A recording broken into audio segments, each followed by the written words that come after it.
Bismillahirrahmanirrahim. Assalamualaikum warahmatullahi wabarakatuh. Alhamdulillah. Alhamdulillahilladzi arsala rasulahu bil huda wa dinil haqqi liyudhhirahu 'alad dini kulli wa kafa billahi wakila wa kafa billahi syahida. Wassalatu wassalam daimain mutalazimain ala habibinal Mustafa Muhammad sallallahu alaihi wasallam wa ala alihi wa ashabihi wa mawala amma ba'd. Fa ya ikhwati fillah, a'adakumullahu jami'an atau talibat as-saffu samin mada Ma'hadul Istiqamah Al-Islami nuwasil darasana al-yawm al-an darasna mada wasalna ila ad-darsu as-sadis ala wa huwa al-mu'jizat wa baqiyatu khawarikil adat. Kita lanjutkan kembali pelajaran kita, anak-anak sekalian yang dimuliakan oleh Allah Subhanahu wa taala. Sekarang kita sampai di bab yang ke-6 ya. Insya Allah kita akan membahas tentang makna mukjizat dan kejadian luar biasa yang lainnya ya, selain mukjizat. Ada namanya karomah, ada namanya mauna, irhas dan lain sebagainya. Baik, langsung saja ke bagian yang pertama, yaitu ta'riful mu'jizah. Pengertian daripada mukjizat. Apa sih artinya mukjizat itu? Di buku ini diterangkan bahwasannya mukjizat itu adalah amrun khariqun lil adah, yaitu sesuatu yang luar biasa ya, sesuatu yang luar biasa di luar nalar atau akal manusia. Ustaz ulang ya, dicatat ya. Mukjizat adalah sesuatu kejadian yang luar biasa, yang di luar akal atau nalar manusia. Yujrihumullahu subhanahu wa ta'ala ala yadi ahadi anbiya'ihi. Yang mana terjadi kepada para nabi-nabi. Ustaz ulang ya. Kejadian luar biasa yang di luar nalar atau akal manusia yang terjadi kepada para nabi-nabi ya. Ingat, mukjizat itu hanya terjadi kepada nabi-nabi Allah atau rasul-rasul Allah ya. Kalau ada orang mengatakan, Masya Allah ini mukjizat ini ya. Ada orang mengatakan misalkan ada saudaranya yang sakit parah ya. Sakitnya udah diponis sama dokter, dia akan mati beberapa hari lagi, tapi dia sembuh. Kalau orang ini mengatakan bahwasannya ini mukjizat, ini kurang tepat ya, karena mukjizat itu khusus untuk seorang nabi atau rasul ya. Itu dia pengertian daripada mukjizat. Kita baca secara ringkas saja ya. Karena sekarang kita di bulan Ramadan, pelajaran kita dikurangi ya waktunya ya. Kita ambil poin-poin pentingnya aja ya. Taib itu pengertian daripada mukjizat ya. Contohnya kejadian luar biasa apa? Seperti mukjizatnya Nabi siapa? Yang membelah lautan, Nabi Musa ya. Ketika beliau diperintahkan oleh Allah untuk memukul ya lautan dengan tongkatnya itu, ketika dipukul apa? Lautannya pun akan terbelah. Setelah dipukul lautnya terbelah ya. Itu kejadian luar biasa ya, di luar akal dan nalar manusia. Dan hanya terjadi kepada Nabi. Itu namanya mukjizat. Ini dia yang kedua. Dicatat, karoma adalah amrun khariqun lil adah ya, kejadian luar biasa yang di luar nalar manusia yang terjadi kepada orang-orang yang beriman, yang selalu mengamalkan yang selalu mengamalkan ajaran-ajaran Nabi Muhammad SAW beserta syariatnya ya. Ustaz ulang. Gimana ya? Ada atau yang tepatnya Ustaz ulang ya. Karoma adalah kejadian luar biasa yang di luar akal atau nalar manusia yang terjadi kepada wali-wali Allah. Ya, kejadian luar biasa di luar akal manusia yang terjadi kepada wali-wali Allah. Tulisnya dalam kurung, maksud dari wali Allah adalah orang yang mengamalkan Al-Quran dan Sunnah, mengikuti petunjuk Nabi Muhammad SAW. Tulis ya, wali Allah itu maksudnya orang yang mengamalkan Al-Quran dan Sunnah, mengikuti ajarannya Nabi, petunjuk Nabi, beserta syariatnya, serta akidah dan amalnya itu benar ya, sesuai yang dicontohkan oleh Nabi Muhammad Shallallahu Alaihi Wasallam. Ini dia karomah ya. Dan ini karomah ini, semuanya ya, semuanya ulama itu sepakat ya, karomah itu terjadi kepada wali-wali Allah Subhanahu Wa Taala. Cuman ulama ini berbeda pendapat ya. Siapa yang disebut wali ya? Di Al-Quran itu dikatakan, ini dia surah Al-Anfal ayat 34, Inna awliya, bukan ini ya, ada di ayat itu, Inna awliya Allahi la khawfun alaihim walahum yahzanun humul ladzina amanu wa kanu yattaquna. Wali-wali Allah itu adalah orang-orang yang bertakwa. Apa artinya takwa? Menjalankan perintah Allah dan menjauhi larangannya ya. Ini ingat ya, dicatat ya, wali Allah itu bukan orang yang sakti. Ingat itu ya, wali Allah bukan orang yang sakti, karena dukun juga sakti ya. Ini kalau di film-film itu digambarkan ya, wali Allah itu bisa bisa jalan di atas air, bisa kelahi di atas pohon bambu. Pokoknya sesuai dengan khayalan mereka lah. Kalau di akidah yang benar itu tidak seperti itu ya. Wali Allah itu orang yang yang ibadahnya kuat ya, yang akidahnya benar, ibadahnya kuat dan tidak mau berbuat dosa ya, jauh dari perbuatan kemungkaran ya, perbuatan dosa, jauh dari maksiat ya. Imam Syafi'i, ini beliau pernah mengatakan, jikalau kalian melihat orang yang bisa terbang atau jalan di atas air, kata beliau, jangan langsung mengatakan dia itu wali. Tapi apa? Tapi lihat dulu bagaimana caranya dia beribadah. Apakah ibadahnya benar? Apakah ibadahnya sesuai dengan sunnah? Ataukah ibadahnya bid'ah semua ya? Bid'ah itu yang dibuat-buat ya. Zikir-zikir macam-macam itu. Itu ya, harus dilihat dulu ibadahnya, bagaimana dia beribadah. Kalau ibadahnya mirip sama dukun, zikirnya aneh-aneh ya, la ilaha illallah, kepala yang goyang-goyang, baru dibilang wali, tidak sholat apalagi gila. Ini bukan wali ya. Wali itu orang yang bertakwa, yang ibadahnya kuat ya. Masya Allah ya, tahajudnya, sholat duhanya, sholat sunnahnya, puasanya, apalagi puasanya, sholat tahajudnya, sholat duhanya, sedekahnya, dilihat itu wali Allah itu ya. Kalau cuman ya belajar dukun, belajar ilmu ini baru dibilang wali, itu bukan wali ya.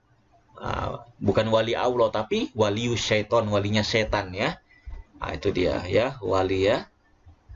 Contohnya wali Allah ini, di Al-Quran ada disebutkan. Ini dia, di surah Al-Kahfi ya. Insya Allah antum selalu baca ya ketika malam Jumat ya. Ini mereka ini Ashabul Kahfi ini ketika masuk ke dalam gua, mereka itu dimatikan oleh Allah. Berapa lama? Yaitu selama salasu mi'atin wasdadu tis'a, 309 tahun ya.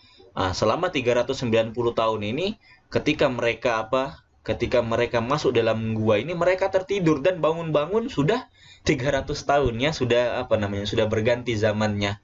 Ketika itu sebabnya mengapa mereka sembunyi dari gua, yaitu karena mereka ini dikejar ya oleh pasukan raja yang zolim ya, yang mana mereka dikejar itu mau dibunuh karena mereka beriman kepada Allah Subhanahu Wa Taala. Ini karena imannya mereka ya.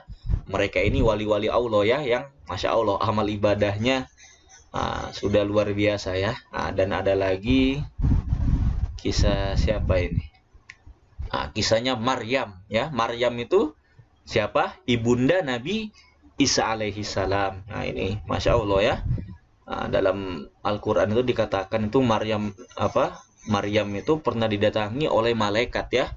Ini wali-wali Allah, ibadahnya Masya Allah. Maryam ini wanita yang suci yang dituduh berzina, padahal kita tahu ya bahwasannya Maryam itu ketika hamil itu tidak pernah disentuh oleh pria ya. Allah tiupkan ruh ya ke dalam Allah perintahkan malaikat untuk meniupkan ruh ke dalam perutnya siapa tadi? Perutnya Maryam ya. ibunda daripada Nabi Isa alaihissalam. Langsung langsung hamil ya. Tidak ada orang yang sentuh ya. Itu. Ini dikisahkan bahwasannya ketika Maryam itu pelepah kurma kalau nggak salah, atau daunnya kurma ini digerak-gerakkan, langsung jatuh semua kurmanya ya. Ini Masya Allah ya. Padahal kuat ya. Kalau mau petik kurma itu harus manjat dulu. Kalau Maryam, ini Allah perintahkan cuma untuk gerak-gerakkan, langsung jatuh semua kurmanya. Taib. Kemudian ada namanya ma'unah ya. Kalau tadi mukjizat, kejadian luar biasa untuk Nabi, karomah untuk wali-wali Allah. Adapun ma'unah itu pertolongan ya. Ini pertolongan yang terjadi tiba-tiba kepada hamba Allah yang soleh ya. Ini pertolongannya ini sesuatu yang tidak disangka-sangka ya. Ini pertolongannya juga luar biasa ya. Contohnya seperti apa? Seperti misalkan terjadi kebakaran ya. Di dalam rumah itu ada seorang misalkan nenek-nenek yang tua renta ya, tiba-tiba nenek-nenek ini dorong tembok, langsung temboknya ini roboh. Nah, ini namanya ma'unah ya, pertolongan dari Allah Subhanahu wa taala. Atau misalkan pas antum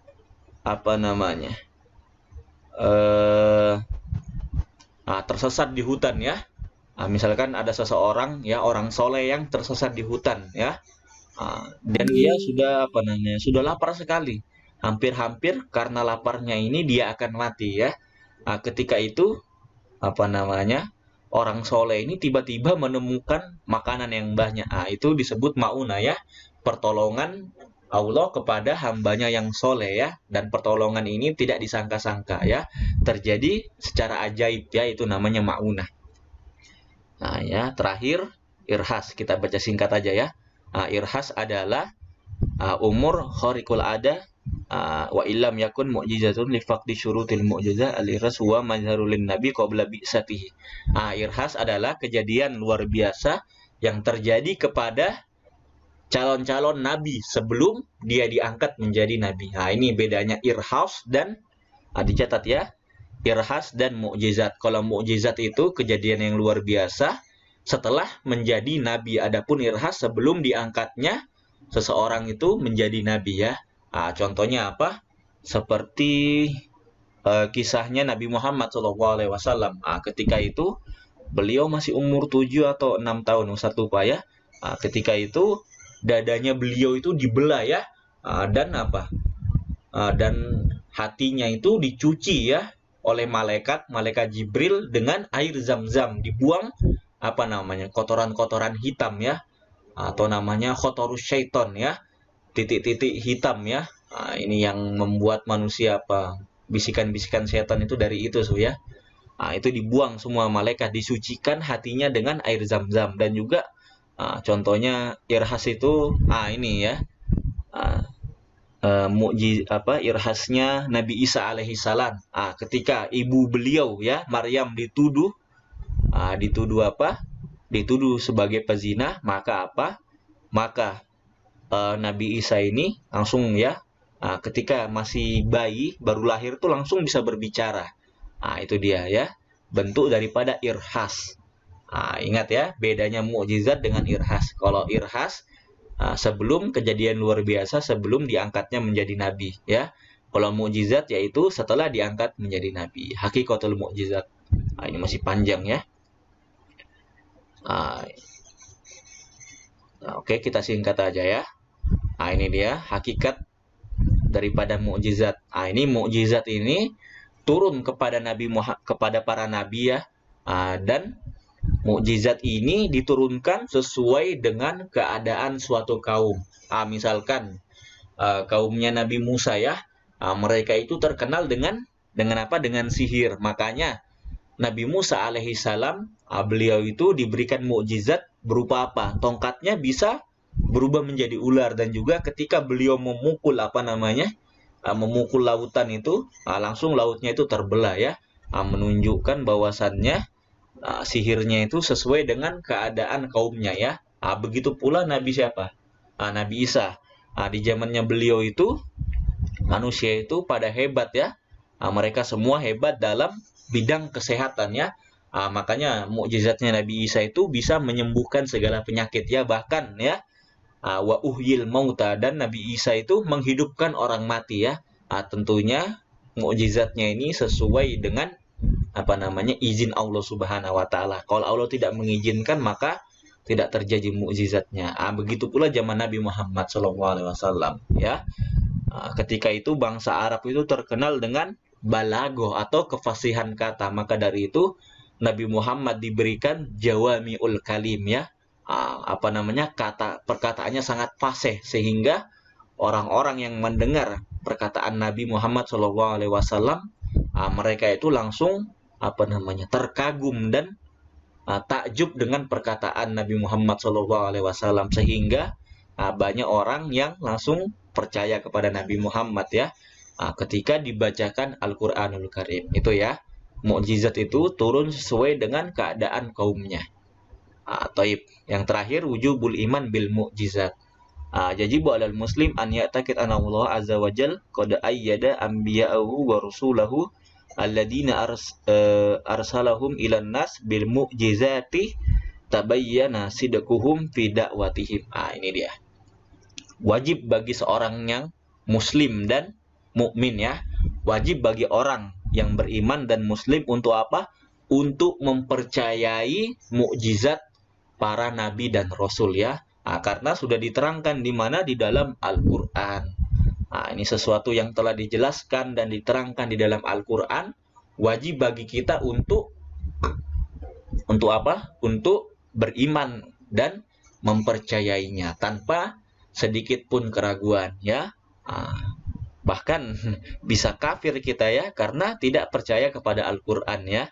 Wajib percaya ya, karena mukjizat itu sudah dijelaskan dan diterangkan di dalam Al-Qur'anul Karim. Adapun karoma ya, kalau karoma orang yang dibilang wali, apalagi walinya gila ya, itu tidak wajib kita percaya ya, kecuali karoma yang Allah jelaskan ya. Seperti surah Al-Kahfi tadi, karomahnya Maryam dan lain sebagainya.